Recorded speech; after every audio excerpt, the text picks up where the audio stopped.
Muhaimin, hanya Pak Anies. Bagaimana ini, Pak? Ya, karena di PKS ada majelis syuronya. Sesuai ADART, 1-2 hari ini selesai, maka semuanya akan mudah. Oke, kita jaga etika aturan main-main. Mainnya politik, bukan main-main sorry. Mainnya perundang-undangan di semua partai masing-masing. Selebihnya, insya Allah lancar. PKS tolak Cawapres Anies. Tak ada gambar Caimin saat jalan sehat, tak tahu diri. Anies pilih sepihak Caimin, berikan respon keras petinggi PKS beri tanda pindah koalisi. Hai, dengar suara JJ di channel Redaksi Jurnal. Sikapi berbagai situasi terkini menyongsong perhelatan Pilpres tahun 2024. Tentu DPP PKS sangat berkepentingan untuk menyampaikan beberapa hal yang perlu saya sampaikan. Saya pertama mungkin mengucapkan juga permohon maaf terlebih dahulu tidak bisa hadir di Surabaya. Ya. Ini tadi saya sudah bertelepon ke Ketua Umum PKB yang kemarin mengirim utusannya kepada saya untuk menyampaikan surat. Ya, tapi saya telepon terima kasih atas surat yang telah diberikan. Cuma kami mohon maaf tidak bisa hadir. Meski sempat menyatakan tetap berada di koalisi perubahan, namun faktanya Partai Keadilan Sejahtera sampai hari ini belum memutuskan apakah mendukung pasangan Anies Caimin atau beralih dukungan. Terus tidak ada ujung pangkalnya, dan dia adalah tipikal orang yang tega, mengkhianati, membohongi orang-orang yang sangat berjasa pada dirinya, dan itu dilakukan dengan sangat berbahagia. Tidak ada rasa bersalah dari dia.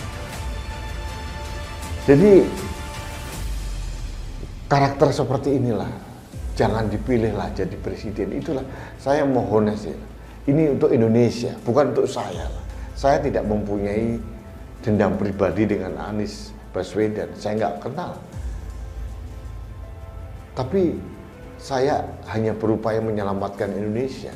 Konon ada beberapa tokoh, ada Jenderal Bintang 4 katanya, ada beberapa tokoh-tokoh yang lain mendukung Anies Baswedan. Bagaimana mungkin mendukung sosok yang integritas personalnya jeblok seperti ini?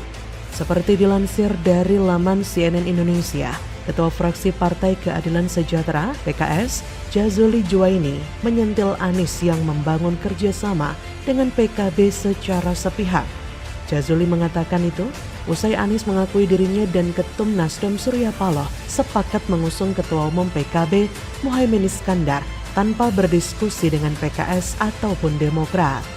Kata Jazuli, bagus kalau itu disadari, ke depan sebaiknya tidak boleh terulang. Kendati demikian, Jazuli mengatakan PKS akan tetap memberikan kepercayaan kepada Anies dalam menentukan arah koalisi perubahan untuk persatuan. Ia menyebut hal yang perlu diperbaiki saat ini adalah koordinasi dan komunikasi. Ia juga menegaskan PKS tidak takut apabila ke depan Anies lebih mendengarkan apa yang disampaikan oleh Nasdem ketimbang PKS ataupun PKB. Ia berkata, "Enggak lah, kita bangun trust ya. Intinya kepercayaan ini tetap dibangun kalau kita sudah mengusung orang." Halah.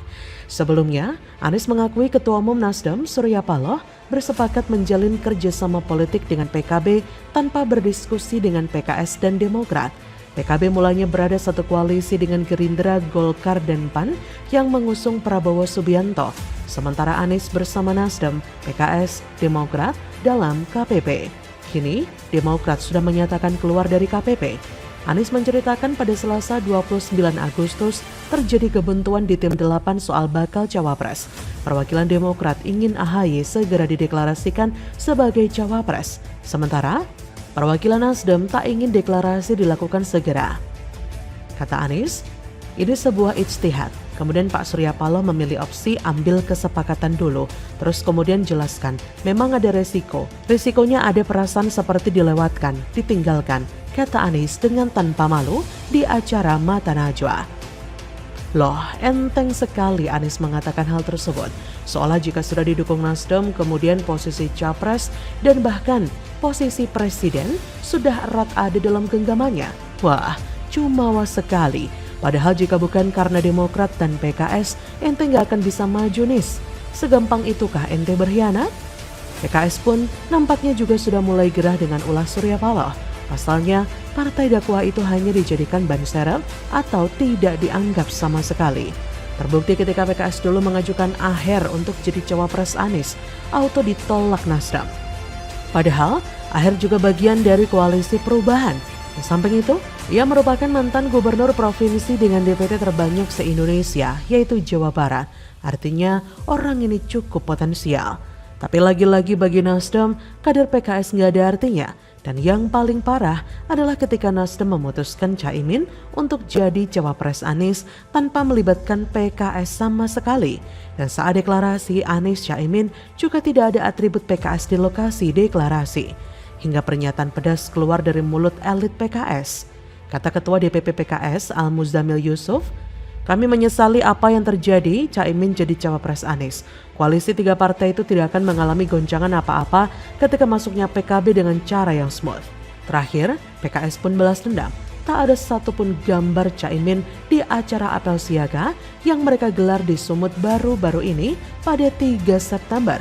Sehingga dengan koalisi seperti ini, Surya Paloh berbuat semena-mena, tak menutup kemungkinan PKS juga akan keluar dari koalisi perubahan ke depannya. Karena siapa coba yang mau hanya dijadikan ban serep? Jika PKS hanya sekedar memaklumi langkah PKB dan Muhaimin Iskandar, maka kedepannya partai ini akan berpotensi dipandang sebelah mata di koalisi Anies Caimin. PKS selama ini menjadi pihak oposisi alias pihak yang selalu kalah. Tentu saja, partai ini mempunyai harapan berada di pihak pemerintah alias di pihak pemenang.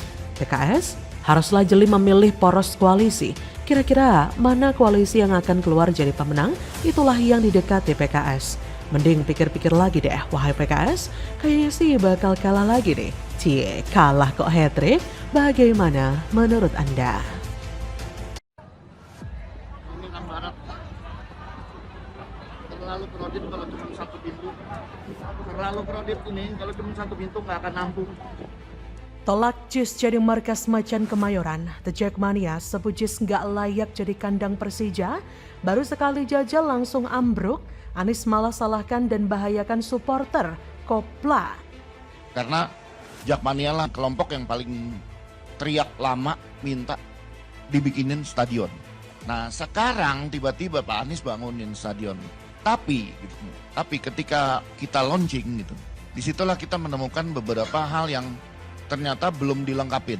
Misalnya gitu, akses masuk. Kita nih penonton bola yang paling ngerasain. Pada saat launching, akses masuk yang dibuka hanya ram barat. Padahal ada ram timur. Kita nggak tahu kenapa ram timur waktu itu nggak dibuka. Halo, selamat datang di channel Redaksi Jurnal bersama JJ. Sejumlah pendukung klub sepak bola Persija Jakarta atau The Jackmania masih meragukan kelayakan Jakarta International Stadium yang diwacanakan menjadi kandang Persija dalam mengarungi kompetisi BRI Liga 1 2023-2024. Salah seorang pendukung Persija yang ditemui Kompas.com Minggu 9 Juli 2023 bernama Damar Widiatmojo menilai masih ada yang perlu diperbaiki di JIS. Salah satunya akses masuk supporter, karena jika tak diperbaiki, itu akan memakan banyak waktu untuk supporter masuk. Damar khawatir, minimnya akses keluar masuk di sana akan membuat supporter kesulitan. Terlebih kapasitas di stadion tersebut terbilang besar dan mampu menampung puluhan ribu orang. Belum lagi jika terjadi hal-hal yang tidak diinginkan, seperti tragedi Kanjuruhan misalnya. Ditambah menurut Damar, fasilitas di dalam stadion juga masih kurang oke dari segi pagar yang begitu rapuh. Beda dibandingkan dengan stadion utama Gelora Bung Karno atau GBK.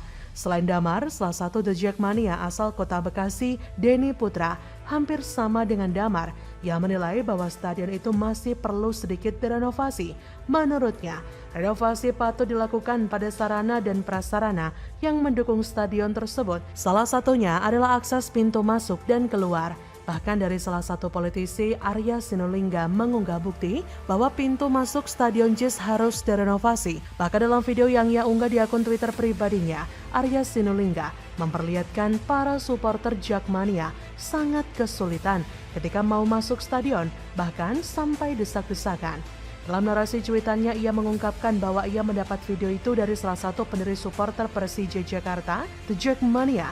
Dalam narasi cuitannya, ia mengungkapkan bahwa ia mendapatkan video itu dari salah satu pendiri supporter Persija Jakarta, The Jackmania, dan juga sebagai ex-ketua umum The Jackmania, Ferry Indra Sarif. Jadi memang JIS ini perlu direnovasi, akses masuk yang hanya satu pintu, akses parkir yang belum ada, menjadikan JIS belum layak dijadikan markas Persija Jakarta.